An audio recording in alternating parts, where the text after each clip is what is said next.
বৈষম্য বিরোধী আন্দোলনে আহত ও পঙ্গুত্ব বরণ করেছেন এমন শিক্ষার্থী ও সাধারণ জনতার কর্মসংস্থানের উদ্যোগ নিয়েছে সরকার। এরই অংশ হিসেবে পুলিশের বিশেষ শাখা সিআইডি ও এসবিতে ১০০ জনের কর্মসংস্থান হচ্ছে। মঙ্গলবার দুই সংস্থার দপ্তর পরিদর্শন শেষে একথা জানান স্বরাষ্ট্র উপদেষ্টা জাহাঙ্গীর আলম।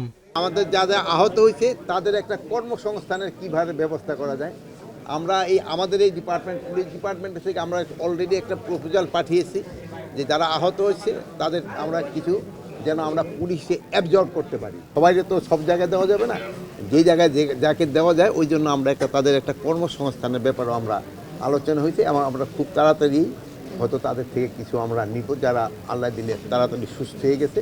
আমরা আপাতত আমরা ১০০ দিয়ে শুরু করতেছি, পরে হয়তো এই সংখ্যাটা আস্তে আস্তে বাড়াবো। এ সময় উপদেষ্টা বলেন, বিগত সরকারের আমলে সবচেয়ে বেশি হয়েছে অর্থ পাচার। এসব পাচার হওয়া অর্থ কোন দেশে কত পরিমাণে গেছে তা খুঁজতে সিআইডিকে নির্দেশ দেওয়া হয়েছে বলেও জানান তিনি। মানি লন্ডারিংটা আমাকে সবচেয়ে বেশি হয়েছে, এটা নিয়ে আমি বলছি তারা যত তাড়াতাড়ি রিপোর্টটা দিতে পারে। এখন হলে যদি তারা ইনভেস্টিগেশনই করে সময় ক্ষেপণ করে কোনো লাভ নাই। আমি একটা রিপোর্ট চাই যে কারা কারা এটার সাথে জড়িত।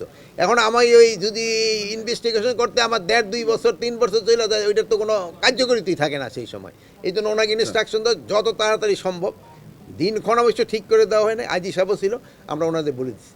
এ সময় উপদেষ্টা বলেন, আইনশৃঙ্খলা প্রতিষ্ঠায় সর্বোচ্চ চেষ্টা করছে সরকার। নানা প্রতিবন্ধকতায় কিছুটা দেরি হলেও আন্তরিক সরকার। আইন শৃঙ্খলা পরিস্থিতি এখন যেটা আছে এর চেয়ে আরও উন্নতি হতে হবে, এটা আমাদের আশা এবং আপনাদেরও আশা, এবং আমরা এইটা যেন আরও উন্নতি হয় এই জন্য কিন্তু আমরা সবসময় চেষ্টা করে যাচ্ছি। আরেকটা জিনিস হলো, আপনাদের আমি আগেও বলছি যে আমরা এই ট্রাফিকের যে একটা সমস্যা এটা কিন্তু রয়ে গেছে। যদিও এই রাস্তা যানজটের সমস্যাটা আমার স্বরাষ্ট্র মন্ত্রণালয়ের একা কিন্তু দায়িত্ব না, এটা কিন্তু অন্যান্য মন্ত্রণালয়ের দায়িত্ব রয়ে গেছে, তবুও আবার স্বরাষ্ট্র মন্ত্রণালয় কিন্তু এর সাথে জড়িত। এই জন্য আমরা কিন্তু প্রায় ১,০০০ ছাত্রদের আমরা এই ট্রাফিক নিয়োগের জন্য আমরা একটা প্রপোজাল পাঠিয়েছি। আমরা এই পর্যন্ত ৪০০ জনের মতো নিয়েছি। ৫ আগস্টের পর ৩ দিন সরকার না থাকায় বেশিরভাগ অপরাধী পালিয়েছে। তবে সরকার গঠনের পর কাউকে পালাতে দেয়া হয়নি বলেও দাবি করেন উপদেষ্টা।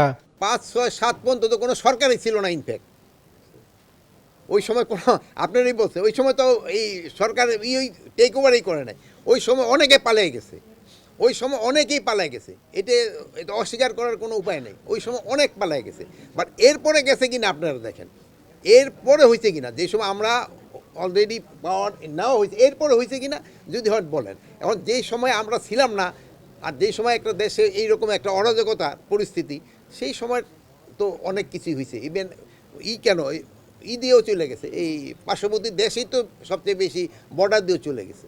হাসান মাহমুদ, দেশ টিভি, ঢাকা।